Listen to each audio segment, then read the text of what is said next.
दोस्तों कई बार ये सवाल आता है कि भाई जब हमारा ब्रेकअप हो गया है, हम आपकी चीज़ों को फॉलो कर रहे हैं, वीडियो में बताई चीज़ों को फॉलो कर रहे हैं, तो कितना टाइम अप्रॉक्सीमेटली एग्जैक्टली लगेगा एक्स पार्टनर को वापस आने में या फिर उसको रियलाइज़ होने में?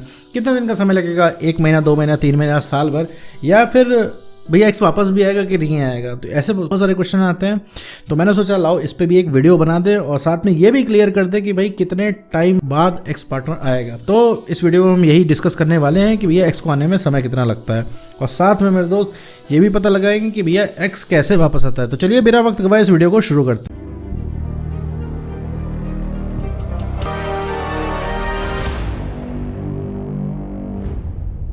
मान लीजिए मेरे दोस्त आपको कोई रिलेशनशिप था, इसमें आपका ब्रेकअप हो चुका है, ब्रेकअप हो जाने के बाद एक्स पार्टनर जा चुका है, आपने सारे जतन लगा लिए, एक्स पार्टनर वापस नहीं आया, फिर आप आ गए यूट्यूब पे आपको कुछ वीडियोस मिली, तो आपको एक आइडिया लगा कि हाँ भैया कुछ सर्टेन आपको स्टेप्स फॉलो करने के बाद आपका एक्स पार्टनर वापस आ जाएगा। लेकिन साथ ही साथ में भाई आप दिन भर सोचते रहते हो एक्स पार्टनर को, तो एक दुविधा भी साथ में आती है कि भैया आखिर कितना वक्त लग जाएगा उस इंसान को हमारे जीवन में वापस आने के लिए। तो एक दुविधा भी आपके अंदर आती है कि भैया आखिर कितना राउंड अबाउट में समय लग जाएगा एक्स पार्टनर को हमारे पास वापस आने के लिए।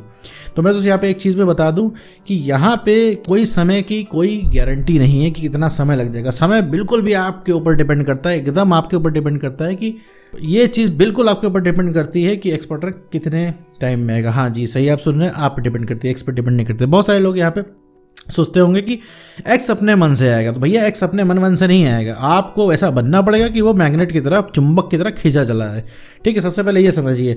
एक चीज़ मैं आपको बता दूं, ये चीज़ आपके हाथ में है एक्स को वापस लाना। जितना बढ़िया से आप फॉलो करेंगे उतना ही कम समय लगेगा एक्स को आने में। आप इतना समझ लीजिए कि आप अगर, वैसे तो एग्जैक्टली कोई समय नहीं है, लेकिन आप अगर मोटा मोटा इस चीज़ को पूछते तो 3 महीना काफ़ी है अपने एक्स को रियलाइज़ कराने का और एक्स के सीन को एकदम बदल देने का। मतलब सीन को बदलने का मेरा मतलब है कि जिस पड़ाव पे अभी आप हो उस पड़ाव पे एक्स आ जाएगा, और जिस पे एक्स है उस पे आप आ जाओगे। कहने का मतलब अभी आप परेशान हो रहे हो, आपको याद आ रही है एक्स मस्त मज़े मार रहा है, ये चीज़ उल्टी हो जाएगी कि एक्स आपको याद कर रहा होगा और आप मज़े मार रहे होगे, आप चिलकुल हो जाओगे। लेकिन भैया इसके लिए आपको बिल्कुल सही से फॉलो करना होगा, बिना अपना कोई लॉजिक लगाए, बिना उस नियम को ब्रेक किए। जैसे मान लीजिए नो कॉन्ट्रैक्ट रूल दिया जाता है, तो नो कॉन्ट्रैक्ट रूल भैया 45 दिन एकदम ईमानदारी के साथ फॉलो करना है। उसमें मन में ये नहीं आना चाहिए कि लो थोड़ा सा स्टॉक कर लेता हूँ, थोड़ा सा देख लेता हूँ, एक्स तो थर्ड पर्सन के साथ जा रहा है, अब कैसे आएगा, एक्स तो ये कर रहा है तब कैसे आएगा, एक्स बदतमीजी कर रहा है तो कैसे आएगा, एक्स मेरा जिद्दी है तो कैसे आएगा। ठीक है, तो आप कहीं के नहीं हो रहे हो, ना वीडियो की बात फॉलो कर पा रहे हो, ना आप अपने एक्स को जान पा रहे हो। और अगर जरा से भी आपको लगता है कि आप अपने एक्स को बहुत ज़्यादा जानते हो, तो मेरे दोस्त यहाँ पे मैं थोड़ा सा बता दूं कि अगर ये मान के चल रहे हो एक्स को बहुत ज़्यादा जानते हो तो बहुत ज़्यादा गलत हो मेरे दोस्त। अगर आप एक्स को जान रहे होते तो आपको पता होता कि एक्स आगे क्या करेगा। बिल्कुल भी आपको नहीं पता एक्स क्या करेगा, जबकि आपको ये भी नहीं पता था कि एक्स ब्रेकअप करके जाएगा। तभी तो आप खाली बैठे हुए थे, चिल बैठे हुए थे। आज एक्स पार्टनर ब्रेकअप करके गया तो आपके पैरों तले जमीन खिसक गई, आपको समझ में नहीं आ रहा है करना क्या पड़ रहा है। तो इसके बाद भी आपको लगता है अगर अपने एक्स को जानते हो तो ये चीज़ समझ लो कि भाई अगर आप इतना ही एक्स को जान रहे होते इस समय, तो मेरे दोस्त आपको कोई यूट्यूब पे थर्ड पर्सन ना बता रहा होता कि करना क्या है। अब एक थर्ड पर्सन बता रहा है कि अब आपको रिलेशनशिप में क्या करना है। इसका मतलब ये नहीं है कि आप एक्स को कभी नहीं जानते थे या जानते नहीं हो। अभी आपका दिमाग इतना ज़्यादा व्यस्त हो चुका है, इतना ज़्यादा सोच के बिजी हो चुका है कि ध्यान ही नहीं दे पा रहा है। आपको बस यही चाहिए, साम दाम दंड भेद लगा के आपका एक्स पार्टनर जो है गया हुआ है वापस आ जाए। ठीक है मेरे दोस्त, तो वापस भैया सिर्फ आपको ईमानदारी से फॉलो करना है। तो वापस आते हैं भैया नो कॉन्ट्रैक्ट पे। नो कॉन्ट्रैक्ट रूल है, आपको ईमानदारी से फॉलो करना है। 45 दिन भैया उसकी शक्ल नहीं देखनी है आपको, अपने आप से सामने पड़ जाए तो बात अलग है। ठीक है, मोबाइल की जो गैलरी होती है उसमें जो अपनी फ़ोटोज रख रखी हैं आपको कहीं साइड में आप उसको हटा दो, कहीं सेफ जगह उसको सेव कर दो, सामने ना पड़ने पाए। और व्हाट्सएप से उस इंसान को हटा दो, ब्लॉक मत करो, हटा दो वहाँ से, इंस्टाग्राम से हटा दो, फेसबुक से हटा दो कि वो इंसान सामने ना पड़े। बिल्कुल पता लगाने की ज़रूरत नहीं है वो इंसान क्या कर रहा है, किसी फेक आईडी से स्टॉक नहीं करना है, दोस्तों से पूछना नहीं है। और उन 45 दिन से आपको अपना ईमानदारी से काम करना है, आपको अपने ऊपर वर्क करना है कि भाई कि हमें अपने आप को सही करना है। इस उद्देश्य से आपको काम करना है और चरणबद्ध तरीके से लग जाना है कि आप अगर कोई काम कर रहे हो, लेट्स से कि भाई 45 दिन है, कि अब आपको ये ठान लिया है कि अब ये 45 दिन आपने खुद से वादा किया है कि मुझे ना 45 दिन उसके सामने पड़ना है, ना 45 दिन उसकी बातें करनी है, ना 45 दिन उसके बारे में पूछना है।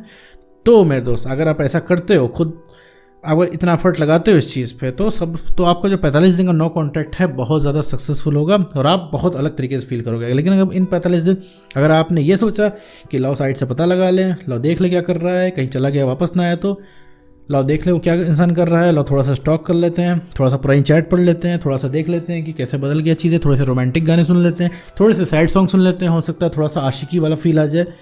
तो ये सब नहीं करना है मेरे दोस्त।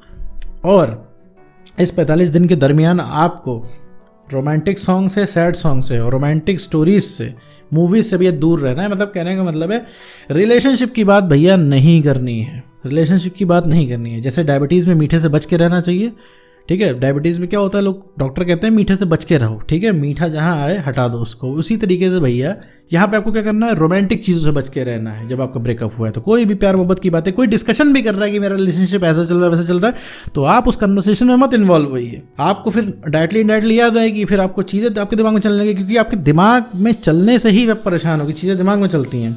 वरना आप इतने ज़्यादा सगे नहीं हो उस इंसान के कि आप अभी तक याद करो, क्योंकि आपका काम नहीं चल पा रहा है तो आप जा रहे हो, आपको याद आ रही है, परेशानी हो रही है आपको, ठीक है मेरे दोस्तों। आप जो है इस नो कॉन्टैक्ट में पूरा ईमानदारी से आपको काम करना होगा, अपने आप से वादा करना होगा कि भाई 45 दिन में कुछ नहीं करने वाला, ना उस इंसान को स्टॉक करना है, सिर्फ अपना काम करना है। भाई कोई ना कोई काम हर इंसान के जीवन में होता है। अब आप कहेंगे मेरे पास काम नहीं, काम मेरे दोस्त तुम्हारे पास बहुत है, सिर्फ तुम कॉम्प्रोमाइज़ कर रहे हो क्योंकि तुमने रिलेशनशिप के चक्कर में कोई काम ही नहीं उठाया, ठीक है मेरे दोस्त। तुम सारे काम को साइड में लगा रहे हो भाई, ठीक है। तुम्हारा ऑफिस होगा, ठीक है, नहीं तुम स्टडी कर रहे होगे, तुम्हें स्टडी कर रहे हो तो स्टडी करने के लिए बहुत सारा काम है, बहुत सारी स्टडी करने के लिए बची है, बहुत सारी बुक्स पढ़ने के लिए बची है। और अगर आप जॉब कर रहे हो तो जॉब में भी बहुत ढेर सारा काम है आपको, जो ऑफिस में आप करते हो। ऑफिस में जो काम अब आज तक आपने मन से नहीं किया वो आपको मन से करना है।